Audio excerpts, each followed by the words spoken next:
Dr. Ben MacQueen is an expert in Middle Eastern politics and international relations with Monash University, and he joins us in Melbourne.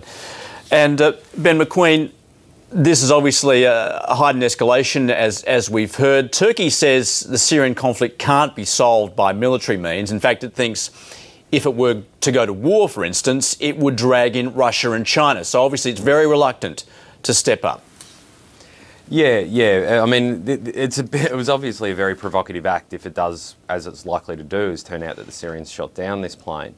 And the Turks are reluctant to sort of be dragged directly into this conflict, but they've also made overtures of sort of seeking to potentially forcibly open up this humanitarian corridor in the north of Syria as well. So it's not sort of a zero-sum bet either way for the Turks at the moment.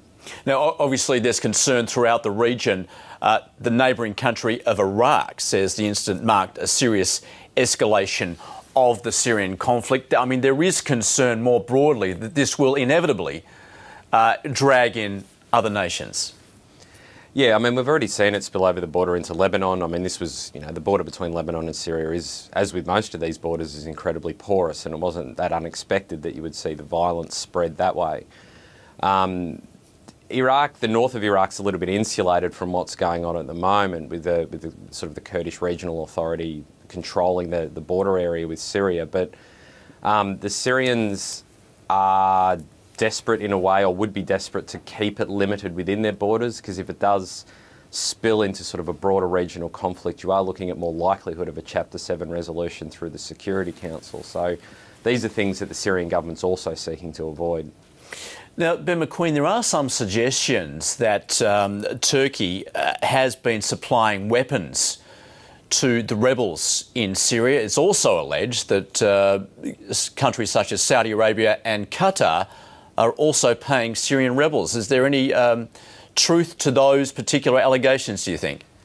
I think the Saudi and Qatari allegations, there's probably a high likelihood that they've been involved in at least funding or funneling funds to some of the opposition groups. We've got to remember that the opposition itself is incredibly divided.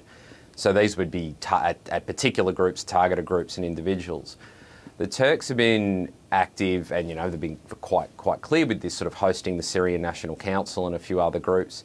In terms of them actually arming the opposition, there's no real clear evidence that they've been, say, funneling money or funds in, but the funds might have been coming in through the SNC to the Free Syrian Army and other groups. So in terms of coordination between the Turks, the Saudis and the Qataris, I think that's a different matter, and I don't think there's much evidence for that. Nonetheless, I mean, those allegations simply heighten the tension between the two countries, and there is concern in Turkey that Syria may revive its support for Kurdistan insurgents in southeastern Turkey.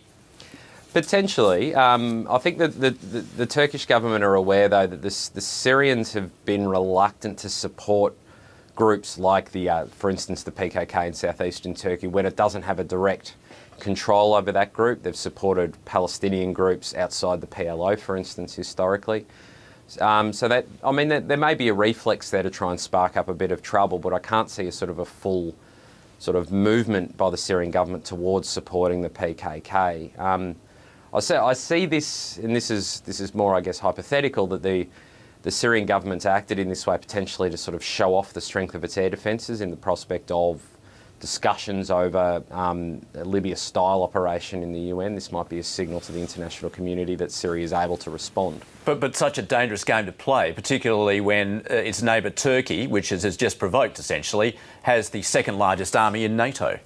Exactly. I mean, yes, Turkey's not a small player militarily in the region at all. I mean, it is a member of NATO. It has a massive army and a battle-hardened army as well. So it's a pretty dangerous game of brinksmanship the Syrians are playing. But, the Assad regime's been involved in this, what has been a civil war for a number of months now. So it's sort of accustomed to playing with fire at the moment.